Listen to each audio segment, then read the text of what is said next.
Hi. They say love blinds you to the truth, and I was the textbook definition of a fool in love. We met at work, a mid-tier corporate office where stale coffee and the hum of fluorescent lights filled every day. Chloe was the bright spot in that monotony. I still remember the first time I saw her. A few desks away, her face lit up by the glow of her monitor. Her laughter broke through the lifeless silence, an instant contrast to the gray walls and even duller faces. She wasn't just another coworker. There was something magnetic about her. Chloe always had people around her like planets orbiting the sun. Conversations seemed to flow effortlessly when she spoke. She exuded confidence, not in an arrogant way but with the kind of charm that made her stand out without even trying.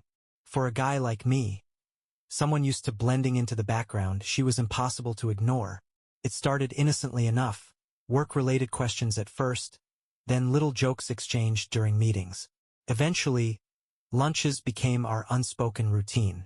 At first, I told myself it was just friendship, a harmless closeness with a charismatic coworker. But I couldn't stop myself from noticing her more and more. The way her eyes crinkled when she laughed, the subtle way she tilted her head when she listened. She had a way of making even the most mundane moments feel special. It didn't take long before I found myself lingering in the cafeteria a little longer, hoping she'd join me. Within months, Chloe was all I could think about. We spent hours talking about work, about life, about everything and nothing all at once. She shared pieces of herself with me, small glimpses of dreams and vulnerabilities that made her feel even more real. She talked about her love of adventure, of how she wanted to see the world and never settle into a life of monotony. Meanwhile, I shared my own, admittedly smaller, dreams. A stable career, a home in the suburbs, a life built on solid ground. Somehow, despite our differences, we fit perfectly. What began as camaraderie at work soon became something much deeper. When we finally admitted what we felt, it was as if the world had been holding its breath and was finally exhaling. For the first time in years, I felt like I'd found something real, something worth holding on to. Within a year, Chloe moved in with me, and everything about our life together just worked. Weekends were spent wrapped in blankets on the couch, sipping coffee and arguing playfully about which movie to watch. We made time for evening walks after dinner, talking about the future like it was ours for the taking. It felt like nothing could touch us, like we were in our own private universe where happiness was the only currency. I had never known love to feel so easy. I proposed to Chloe under a clear, star-studded sky. The look on her face as she nodded, eyes glistening, made me believe that I had one. At the wedding, everything felt surreal. She was breathtaking in her dress, her smile lighting up the room in a way that made every other detail fade into the background. The guests cheered, glasses clinked, and for one perfect day, I felt like the luckiest man alive. Looking back, it's hard to reconcile that blissful day with everything that came after. The changes came slowly at first. Life after the honeymoon was quiet and unremarkable, exactly what I thought marriage should be. We both went back to work, slipped into routines, and settled into domestic life. I believed Chloe was happy. I wanted her to be happy. But happiness, I would learn, is rarely what it seems. The first cracks appeared like faint lines on glass. Chloe began staying late at work more often. She mentioned extra projects, team dinners, and late meetings. The excuses were reasonable, plausible even. I didn't question her at first because I trusted her. Why wouldn't I? She was my wife. I convinced myself that this was normal, that it was part of marriage. People get busy. Work demands attention. I repeated those thoughts like a mantra every time doubt crept into my mind. Still, the small things gnawed at me. Chloe's wardrobe began to change. She started wearing heels, tight skirts, and blouses she hadn't touched in years. Her perfume, once subtle and familiar, shifted to something sharper, more deliberate. There was a sense of effort behind the way she presented herself now, an effort that didn't feel like it was for me. Her phone became another clue, though I ignored it for as long as I could.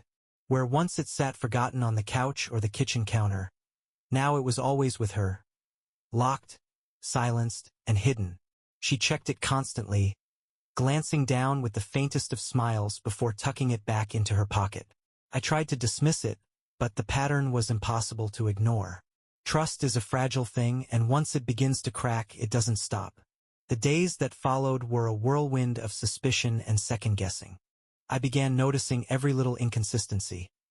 The way her phone lit up with messages she never shared, the way she dressed with a little more care when she said she was heading to the office, the faint traces of cologne that didn't belong to me. Each detail felt like a thread unraveling the fabric of our life together, and I couldn't stop pulling at it. Eventually, I started digging for answers. It began with subtle things, checking the mileage on her car, noting the times she claimed to leave and return from work.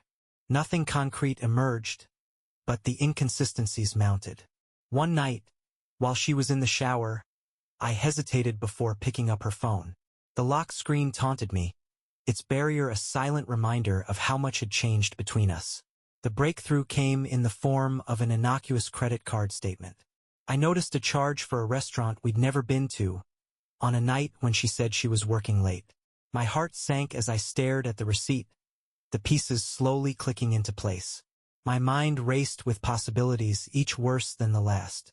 Fueled by a growing need for answers, I decided to track her movements. I started leaving work early, watching from a distance as she left the office and headed not toward home, but to a bar across town. She met someone there. A man I didn't recognize, their laughter and closeness a stark contrast to the distance that had grown between us. They didn't linger long before leaving together, disappearing into the night. The realization hit me like a punch to the gut. The woman I had promised my life to, the woman who had once been my everything, was betraying me in the most personal way possible. But instead of confronting her, I found myself retreating into silence, my mind racing with plans for what to do next. By the time I returned home that night, my heart was pounding with anger and betrayal. I had always thought of myself as a calm, rational person, but the fire that burned within me now was anything but. Chloe's lies had shattered something deep inside me, and I knew I couldn't let her get away with it. That night, as I lay awake in the darkness beside her, I made a decision. I wasn't going to be the victim in this story. If Chloe thought she could break the vows we had made without consequences, she was wrong. My mind raced with ideas, each more vengeful than the last, but one thought stood out above the rest. This wasn't going to end on her terms. If she had betrayed me, she would bear the weight of that betrayal for the rest of her life.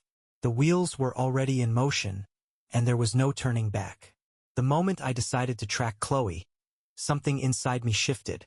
The helplessness I had been feeling, the quiet, gnawing sense that my life was slipping out of my control, was replaced by an unsettling calm. It was as though a switch had flipped, and all the doubt, all the fear, turned into cold, calculated resolve. She thought I would sit idly by, oblivious and trusting, but she was wrong. I was going to uncover the truth, every last ugly detail of it. In the days following my realization, I became a man possessed. My mornings began early, my mind racing with plans, strategies, and scenarios. I researched everything I could about how to track someone without being caught. I wasn't proud of it, but pride had no place in a situation like this. If Chloe wanted to play games, I would play them better. It started small, little things that wouldn't raise suspicion. I asked her questions about her schedule, listened carefully to her answers, and then took note of how often they matched up with her actions. It didn't take long to spot the holes. She said she was working late on a Tuesday evening, but I saw her car parked at the gym, a place she hadn't been to in months. She claimed she had a work lunch with a colleague the following Thursday, but a restaurant charge popped up on our shared credit card for 2 entrees and a bottle of wine at a place I knew she never went to for business meetings. Each inconsistency was like a tiny dagger, twisting deeper into my gut. The weight of it made it hard to breathe sometimes, but I forced myself to stay focused. I knew that if I didn't have solid proof, Chloe would find a way to deny everything. I had to be sure. One evening, after Chloe left for another one of her supposed late meetings, I opened her laptop. My hands shook as I typed in her password. I'd seen her enter it 100 times, though I felt sick realizing how little I'd trusted her all along. The The screen came to life and I held my breath. Part of me hoped I wouldn't find anything. A shred of me still clung to the belief that I was wrong, that this was all a paranoid delusion born from my insecurities. But I wasn't that lucky. Chloe's email was clean, too clean. Every inbox folder was perfectly organized. No personal conversations. No loose ends.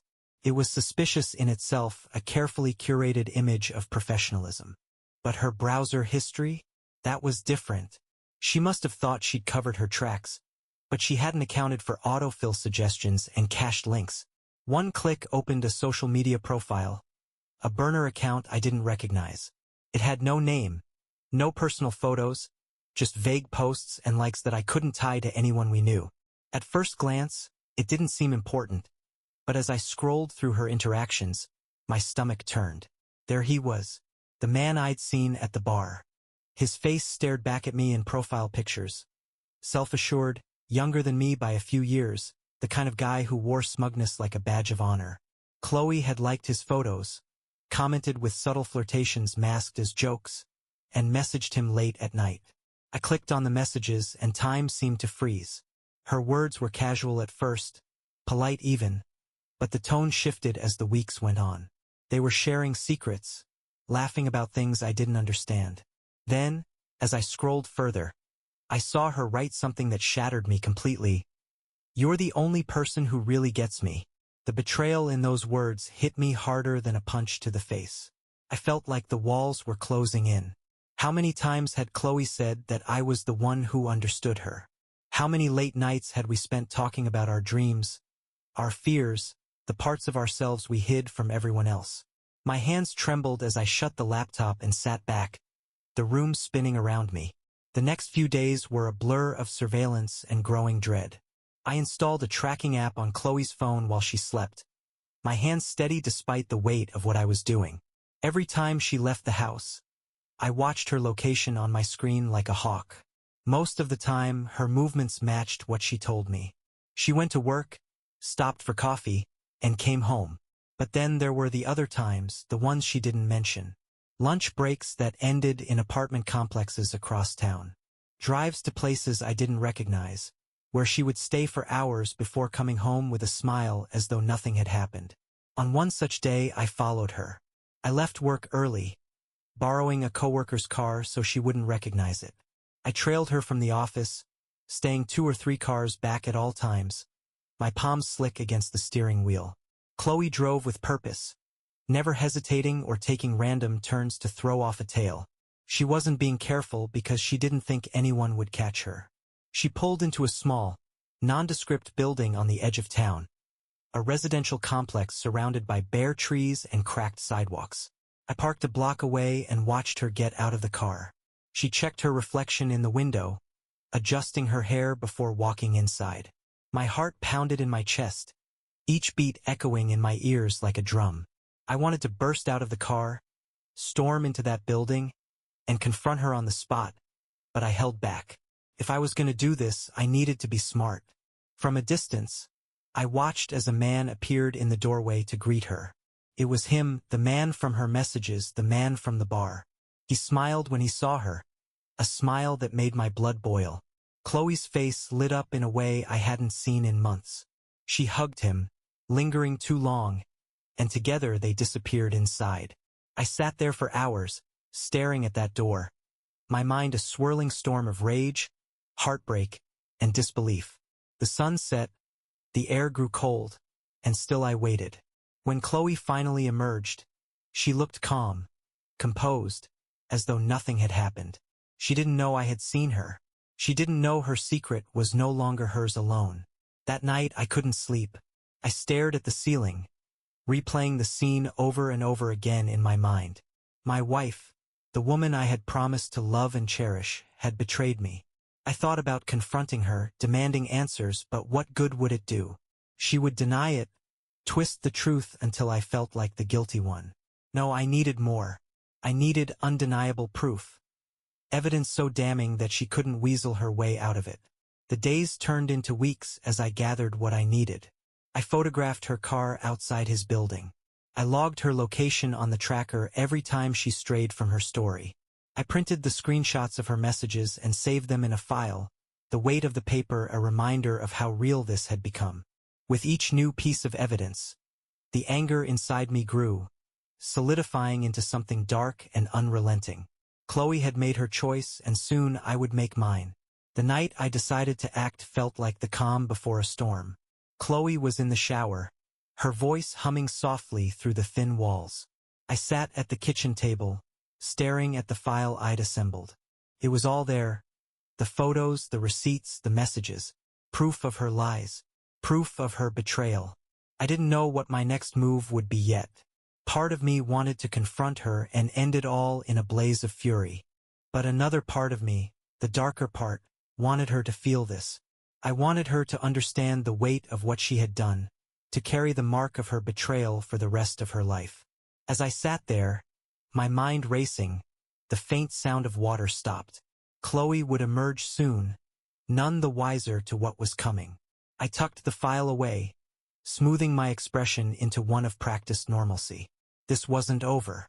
In fact, it was only just beginning. Once I had gathered enough evidence to confirm Chloe's betrayal, my anger transformed into something colder, sharper. It wasn't enough to simply know the truth.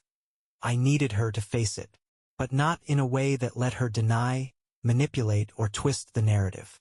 I wanted her to experience the full weight of her actions, to feel the humiliation and regret that came with her choices.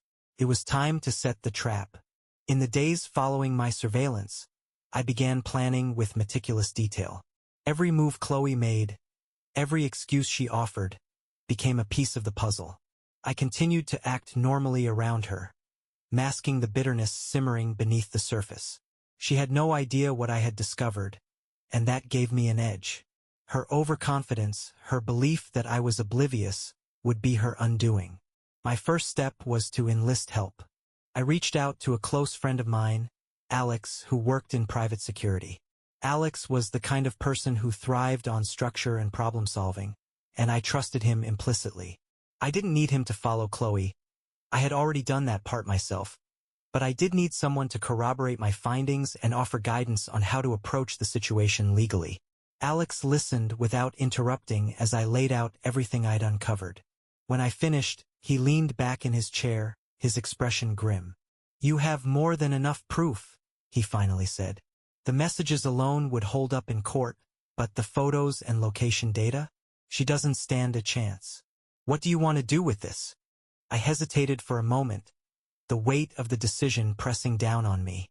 There was no going back once I set things in motion. But Chloe had already burned our marriage to the ground, and I wasn't going to let her walk away unscathed.